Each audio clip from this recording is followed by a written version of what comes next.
Hey guys, welcome back to the Clack Shack, and today I am approaching the conclusion of this order for 100 of these little boxes right here. And I wanted to go back and do a confirmation count. I've been trying to keep some marks here to keep track of how many I've put in the box, but I want to confirm it since I'm getting close to the end of the order, so that once I get them all done, I'm done.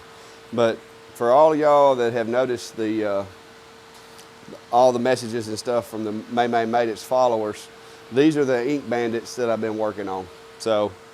But I've learned a lot during this job as far as making my files more efficient and taking a file to cut this and making it better. So stick around for just a minute. I'm going to kind of touch on what it is that I have discovered, and then we're going to go over to the laptop, and I'm actually going to show you in Lightburn how to make those changes to your files, because I managed to save myself a lot of time throughout this process by maximizing the efficiency of the file. So stick around for just a second. All right guys, on these files, one of the things that when I first started cutting these things out, I was cutting each individual piece, and it worked, and it worked well, because that's the way I designed the file. But as I was continuing to trying to get 100 of these things, I got to thinking there's got to be a better way, and did a little research and did a little diving into how to use Lightburn, because as you all know, I was introduced to Lightburn back in October. Okay, so I am by no stretch of the imagination a professional. I don't know everything about the software. There's little hidden tools in there that I'm finding daily that make my work easier. So, but the one thing that I did find, that in Lightburn, if you have a file like this and you're cutting out the individual pieces, there is actually a setting in Lightburn that you can technically take two cuts, lay them on top of each other, and in essence, you turn that into one cut. Just to give you an idea of what a difference it made when I went back and kind of optimized this file. It was taken to do 3 of these guys on my 10 watt. I'm running 100% power output. This is 4.5 inch Luan, and I'm running, I think, 5 millimeters per second. Don't quote me on that. Let me look. I've got some burning right now as we speak. I've got my cut down to 4 millimeters per second at 100% output, running the air assist, and of course it's on the honeycomb. And at those settings, it was taken to do 3 of these was 1.5 hours to do 3 of them. Okay, I took that file, went into Lightburn, took some of the things that I had discovered, that I had found, and took that same file and just kind of tweaked it and reconfigured it. And now I've got it to where I can burn 3 of these in 59 minutes and some change. So basically an hour. So that's like a 33% savings of my time. And being that I've only got one machine and it's staying tied up doing this, if I can save 30 minutes for every 3 pieces that I do, that's a big deal. All right. But another thing that I have discovered this week is it's got more to do with my stove covers and the large graphic with all that white space in the middle. And I'm not going to take credit for this one. It was actually somebody that watched one of my videos made a recommendation that I should look into it. And so it sounded like a pretty good idea. I didn't know that I had the skills to actually execute maximizing that file, but I figured out an easy way of doing it and was able to pull it off. And my stove cover burns went from like 1.5 hours down to 40 minutes, which is huge when you're doing stove covers. So with that said, I would like to take this opportunity to say that I know a lot of you, y'all tell me that, oh, I've learned so much listening to your videos and that kind of thing. Well, guys, I promise you, I have probably learned more from the folks that watch these videos and that send me comments or send me private messages or whatever. I have learned more from you guys than anybody's probably learned from me. And I guess that's why I like doing the videos. That's why I keep doing the videos. But it has helped me, and I don't remember who it was Pardon that, but if you're the one that sent me the recommendation for my stove cover graphic to, split that thing into quadrants to cut out that white space, good job, man. It helped me out a lot. But in the manner in which my channel exists, I feel as though since I've acquired that knowledge and stuff through this channel, that it's only fair that I share that knowledge with everybody as well. So the next part of this video, I'm gonna move over to the computer and I'm gonna pull those files. I saved the old files just for demonstration purposes so I can show you what a difference it actually does make. So I'm gonna go over to the computer and I'm gonna pull up this file for this and the one for my stove cover. But I have other files that I could maximize now that I know how, but it's been a busy week and I haven't had time. But I do want to share this with you and show you the process that I used and how I made it work. And it's a big time saver for you guys that are trying to turn this out as a money-making hobby. It also cuts down a lot on your scrap. So that's a help too on these boxes. So give me just a minute, let me get the camera set up, and I'm gonna be broadcasting from the computer itself on the next segment, so stick around. All right, guys, I got good news. I have found out that even though my laptop doesn't have a mic plug on it, it has a headphone plug, which apparently, using the little cable that came with my little Boya wireless mic, makes it work with my laptop. Now, can't hear anything out of the speakers while it's plugged up, but hey, as long as it's working. So the audio should be a lot better. I'm sitting right next to my machine and it's still cranking out those little boxes. So it's raining outside today. I'm out of wood for stove covers. I got 2 stove covers drying that have been glued up. So I want to take a chance to pass this information along to you. Now, as you can see, I've got lightburn over here burning one of my boxes. So I'm not going to be messing with that particular window. We're going to leave that one closed. But what I will do is I'm going to open the burn for those boxes that I'm making. And no, I'm not downloading that right now. Not until after I get through this job, guys. I don't want to break nothing. So what I'm going to do is let's do the stove cover first. Seems like the machine wants me to do the stove cover first. So this is my old design that I used for those stove covers. I'm going to go ahead and change its name because I changed it on the other one. Because each time I do a stove cover for a different person, of course, the name is different. And some of them are generic, but some of them are different. But this is the old burn that I did for my stove covers. And the ones of you that have seen them, you know what they look like. But I'm just going to go ahead and show you in preview mode here, using the settings and everything that's on that. That's an 1 hour and 2 minute burn right there. Now, the one thing that I will show you is if you look at the cuts, I got this one was set. I had it set for a different wood type, and so I've got the speed set at 70 and 50, and then of course my frame there. All that is that's just a little frame that I use to line everything up when I'm positioning it on the workspace. But yeah, like I said, with those power settings, and that's 70 speed and 50 speed, you're looking at a little bit over an hour. So I'm going to open up the other one and show you the new modified version. All right. Now that's a different name. I forgot which one I did last.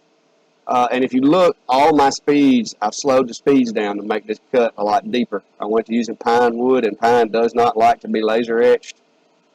So I took and changed the settings and dropped them down, and these settings work a lot better. But that was my old file. I kept it, like I said, just in case I need to go back to it or whatnot. But the way I've got this set up now, even with slower speeds, let me show you. 32 minutes. 32 minutes and 46 seconds. And it's the same design, guys. The end product is exactly the same. The only difference is these speeds. Look at these speeds. 40 at 100% power, 40, 40, 40, 60 on that. You know, let me go back to the other one. Let's just go back and forth. So I'm going to change. I want to change, this one was at 60 on that burn, so let's change that to 60, because I want this to be as accurate as possible. Alright, and this one was on 40. Actually, there's several of them on 40, but it's the same part of the burn. So, I changed those speed, and then we're going to, like I said, for all fairness here, let me change this text.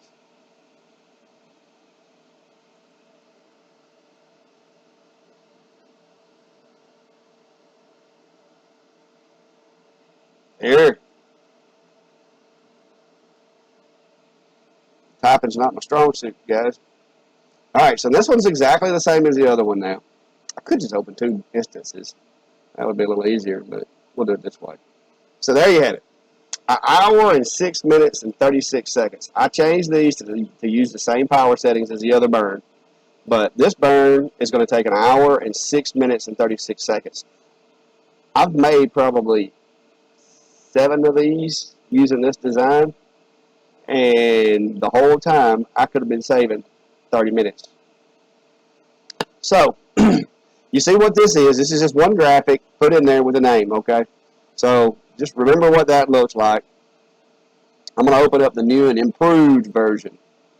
Alright, this is the new practical version, we'll call it.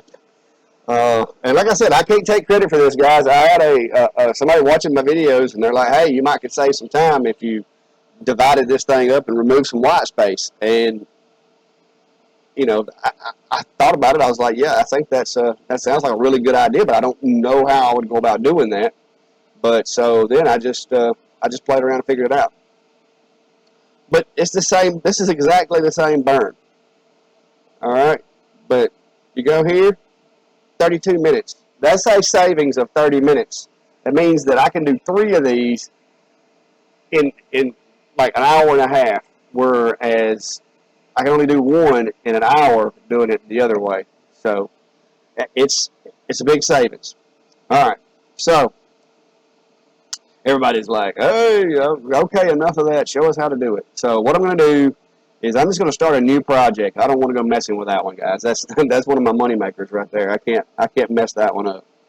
And so what I'm going to do is I'm just going to pull a graphic that has a lot of white space into the work area here and show you. All right, so we'll just do a heart. Everybody likes hearts. The heart will be easy for this demonstration, so I ain't got to work so hard. All right, so there's a heart. The heart's set to 40 speed, 100% power. All right, we're going to preview this heart. That heart, guys, just to do a feel on that heart is going to run 1 hour, 4 minutes, and 12 seconds. Okay, and it's a pretty big heart. But if you take the trick that like I said, I can't take credit for this. I wish I could, but I can't. You take the trick that my follower here had pointed out to me, and what I do is just get a box. All right, grab your tool line, and what you want to do is you want to take this guy right here. Let me do this first. I am going to duplicate this guy right here. Wait a minute, is it not? Those lines not welded? Yeah, I guess they are. But anyways, let's center that back in the workspace. All right, I'm going to duplicate. Oh, it's because it's throwing the other line on there. If I assign this a different color, it'll quit that. That's what's happening. All right. And I'm going to duplicate again because I'm going to chop this guy in 3 pieces. All right. So I'm going to change this to a field. I'm going to change this to a field. All right. So I duplicated the line 3 times because my intentions on this particular design, looking at the way it's built, is what I'm going to do is I'm going to chop this guy into 3 pieces. So then I'm going to get me a tool line, and I'm going to go and like right here, this is pretty much a straight line. This isn't going to have a whole lot of white space here. I'm going to have some, but not a lot. So I'm going to take that right there, and I'm going to select the first color that's on top there. All right, and then I'm going to select my tool line that I just built. And I'm going to use this little function down here where you chop things. All right, I chopped that part there off, and so I've got that part is green now.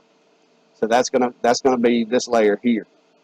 All right, and then I'm gonna get me another box, and this is the reason I did this in 3 layers. And I'm gonna take my other box, I'm gonna drag it down through here.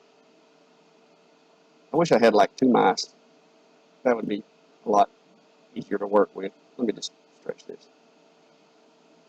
So I'm gonna take this box here, and I'm gonna make it big enough that, and like I said, this may not be something you want to fool with if it's a one-off, like if you just got one to do. This may be a little too much trouble for you. But if you're doing multiples, like I know a lot of you guys are hobbyists that try to make a little money. If you're doing like me and trying to make multiples of these things, I'm telling you guys, this is the ticket. All right. So what I'm going to do here, because I can't see my little marker. So if you haven't done this, do this. I have got my machine set up to where if I've got something selected and I hold control, it will move the graphic. It's supposed to move it a half of a millimeter. And that is not my half of a millimeter. All right, so let's see what has happened here. It says it's a half a millimeter. All right, we'll make it even smaller, guys.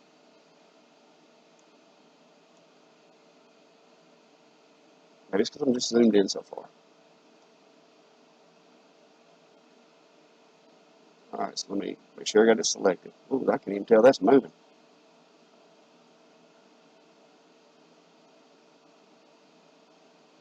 Yeah, might make that a little bigger, guys. That's not doing anything. What the heck? 0.1. It won't let me go to 0.1, guys. Oh, wait a minute. I bet Fluffy jumped on my keyboard, turned my darn number locks off.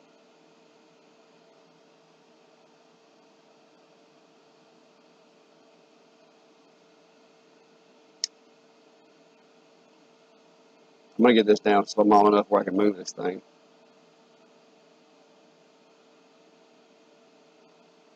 Holding control. There we go. That's more like it. All right. That's lined up. So I want this square to be lined up with that one. I don't want no seams in my design here. And then what I'm going to do is I'm going to go down here, make sure that this is, make sure the bottom of the square is beyond this this corner. I want that on the center line. So I'm going to move over here, keep coming down, and I'm going to do the same thing here. I'm going to move this box over gradually until I get it lined up on that center right there.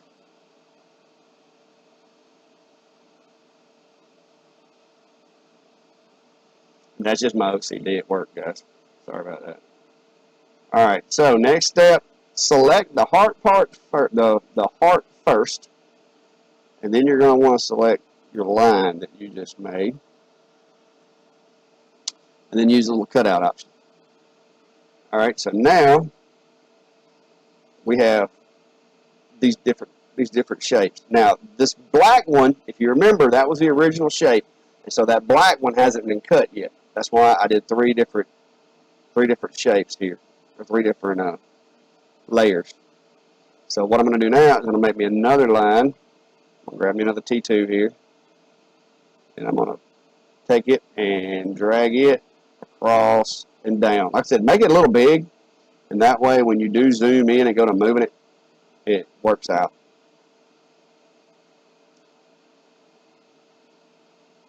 And the more exact you get this, the less of a seam you're going to have. You don't want to leave a seam. You don't want the laser skipping anything. You want it to fill in. You don't want it to burn twice either, because that could make a seam the opposite direction. So then I'm going to go over here. I'm going to do the same thing down here, because I've still got my shape selected. So all I got to do is hit control, and you can either hold the arrow if you got a long way to go like this one, or just tap it. This one's got a long way to go, so I'm just gonna hold the arrow until I get it close, and then I'm gonna zoom in See how close I am. Move this guy over to where it touches. All right, same thing here. Click the shape first because that's what you want to cut. You gotta have selection tool, guys.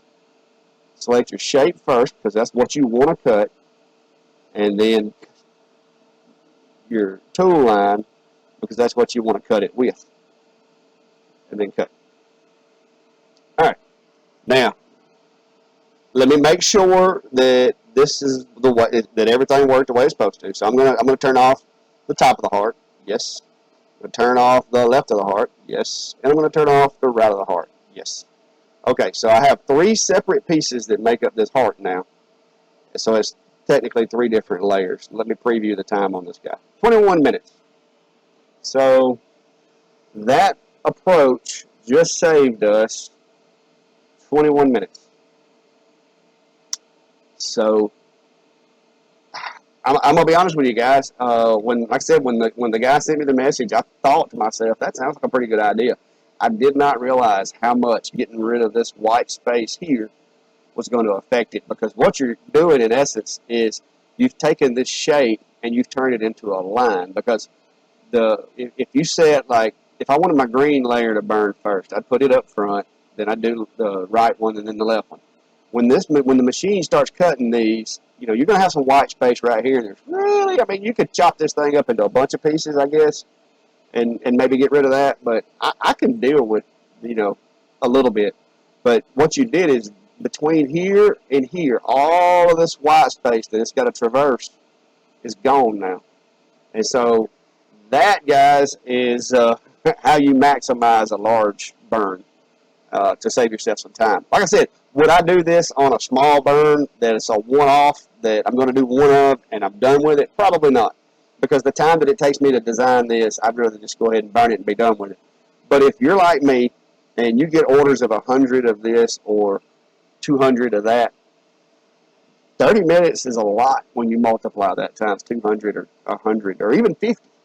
So this is a big money saver for you guys that are trying to make a hobby out of this, and they're like me, doing it as a part-time gig. So, in the afternoon, if I had left this file the way that it was, and what I'm going to do, let me turn these off. I'm going to put me another heart back out here. If I had left this file the way that it was, it would have taken me. All right, let me change the color of that guy. All right, so this is the same heart. So, hour and 4 minutes. Why is it?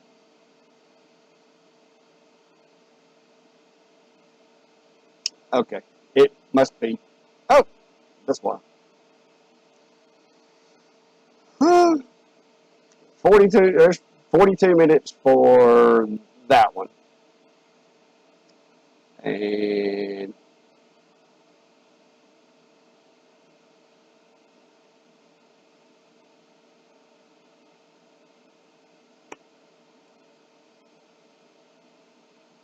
21 minutes for that one. So that's a 50% decrease. But I moved something. I moved something, guys. Yep. I got the goofing around right there and moved something somehow. So let's. But anyway, I'm not keeping this graphic anyway. I was just want to do this for demonstration purposes. But well, actually, I may I may actually want it later. So let me go ahead and let me use my trusty back button here to find out when exactly I moved it.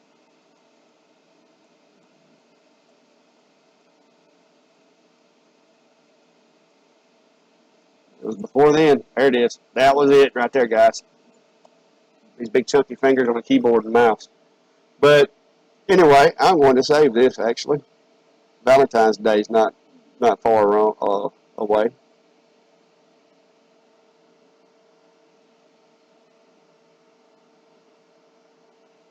It'll be here before you know it.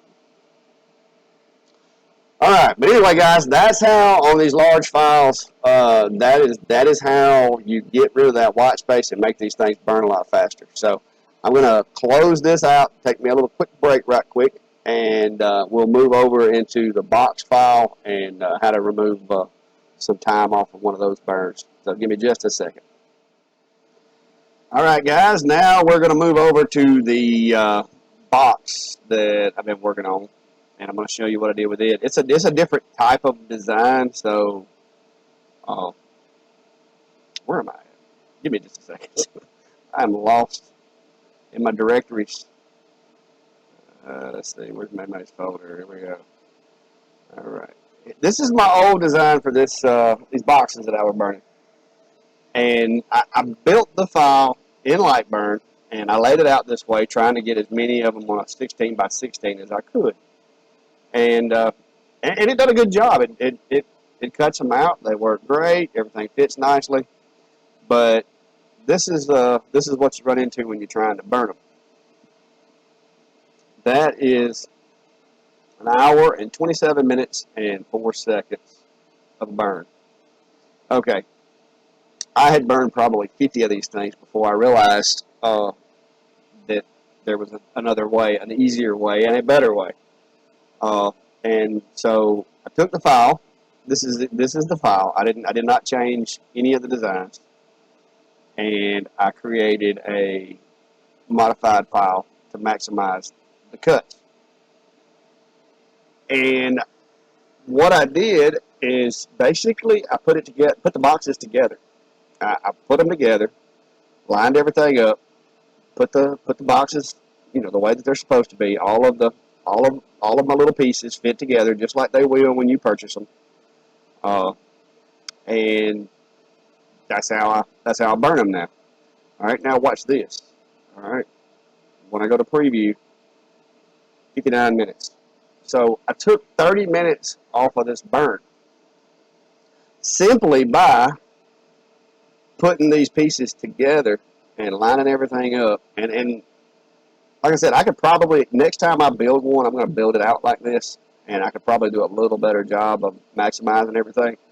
But what I did is when you put these things together, and there's overlapping lines right here, because this is technically, I'm cutting two pieces. When it cuts that line right there, it's cutting two pieces. It's cutting the bottom edge of this one and the top edge of this one.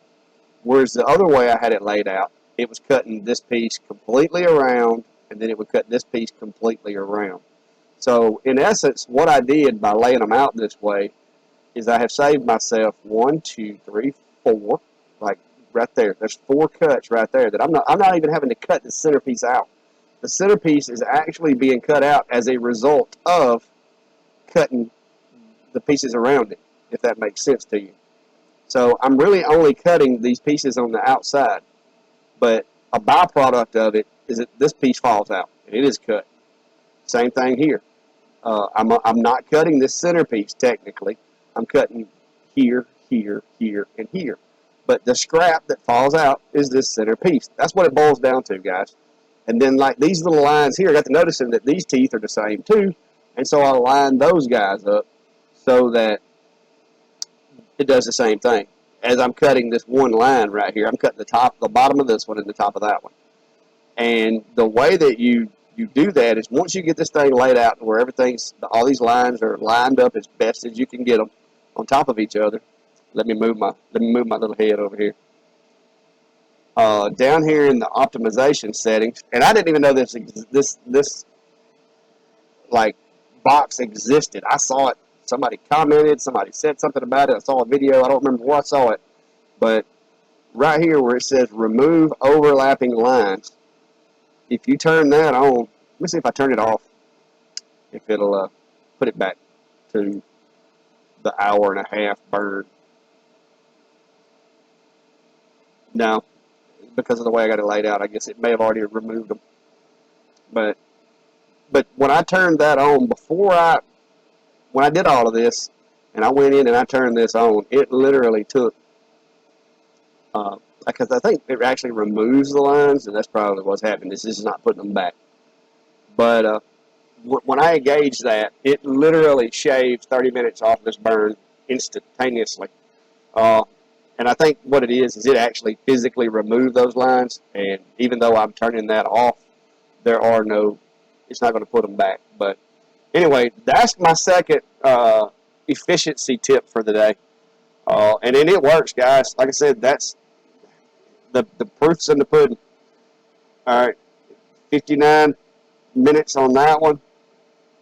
Open up my other one, and I'll show you. It's the same. It's the same number of boxes. It's 3 boxes.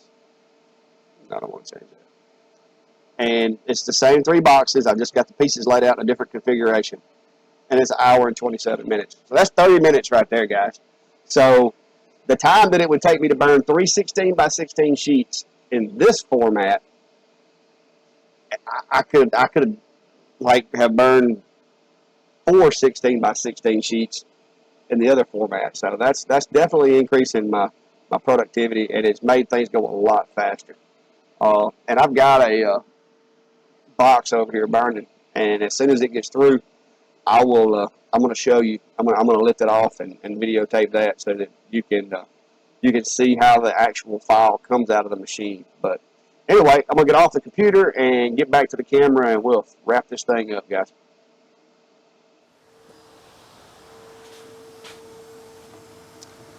All right, guys, this burn has completed, and I'm going to show you after maximizing the burn pattern. This is what it looks like when I do the dropout on the pieces. So let me move the camera. All right, guys, I hope it's not too dark in there. I had to turn that this light.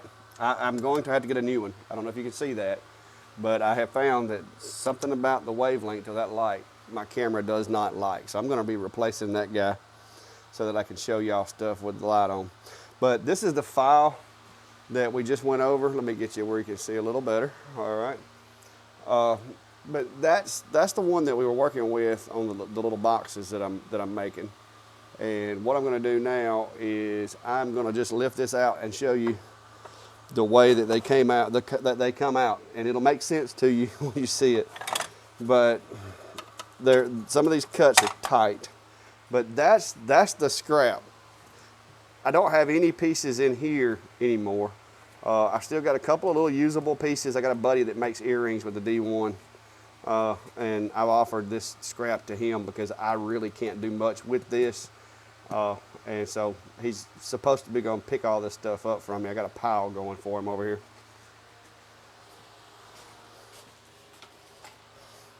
But these are the pieces. Once it comes out, these are the little pieces that it makes. And if you take all of these pieces, and the way I package them is I just stick these together and put these little pieces. I make sure I got all the pieces needed to make this box. Kind of stick them together like that. And y'all know I like rubber bands because they're simple. One size fits all. And this is how they get packaged. And then they get put in the big box over there to go to May. And hopefully I'll be done with these today.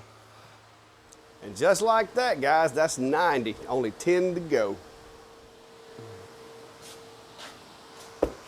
All right, guys, we're about to wrap this project up. And there's 90 in the box now, so I only got 10 more to go, and I'll be taking these over to May.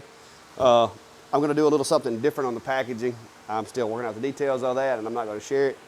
But I don't ask a lot of times for stuff, but if there is any way, if anybody here would be willing to go over to May's channel and tell her that just all you got to do is go to one of her videos or go anywhere on her page. I don't care where it's at. She's been bombarding me with these folks from this whole clack attack thing that she's got going on about these bandits. So I beg of you, please, if you're watching this video, go to May's channel. May made it. I'll drop a link down in the description, make it easy on you. Find a video, find somewhere that you can drop a comment, and please put on there that it's payback from the Clack Shack. Just like that, payback from the Clack Shack. That's all you got to do. If you could do that for me, that would be great, because for the past 3 or 4 days, I have had hundreds of comments from her folks asking me when these are going to be ready. And y'all know that I try to reply to every comment. I try to message people back. I mean, but she's really hammered me on this clack attack that she's got going on. So if you wouldn't mind, just give me like 2 minutes. It won't take that long. Go to May Made It, and somewhere on her channel where she can see it, or at least she has to go check it, put in there that it's payback from the Clack Shack. If you could do that, that would be awesome. And I want as many people as I can to do that, to try to get a little payback, obviously, for all the messages that I've had to look through. But anyway, I hope the tips helps you guys. Like I said before, the whole purpose of me creating my channel in the beginning was to help guys with the sawmill and sawmill related stuff, and then I got into the lasers, and it's just kind of spiraled. I do put out some other content with my bees and stuff like that. You know, these are my hobbies. Some folks like them, some don't. If you haven't ever watched any of the sawmill videos or the honeybees, you know, it may be something that you want to watch when you're waiting on your doctor's appointment or, you know, whatnot, just to see. But I appreciate everybody, and the growth of the channel is a little hard to believe, but I owe it to you guys. Like I said, I am learning more from the people watching the videos, I believe, than what I could ever pass on to everybody else. The whole 2 shortcuts that I've came up with here, I contribute that to some of the guys that watch the channel that sent me messages, and I'm sorry I didn't write down your name and keep up with it, but you know who you are, and I appreciate that. And hopefully, as the channel grows and more people come around, then we can continue to come up with these shortcuts, and, you know, we can continue to share information, and everybody's hobby will be a little more profitable, a little more beneficial. Or if you're not doing it for the money, if nothing else, you know, maybe you'll free up some time and still be able to do the projects that you want to do. But I'm going to let you go for now. I've got a clock that I'm working on in my downtime, since I'm between projects and the weather today is not going to allow me to do any sawmilling. So I've got a couple of small projects I'm trying to knock out. So appreciate you stopping by, and just a reminder, please go tell May May that it's payback from the Clack Shack. And y'all have a good day. Appreciate you.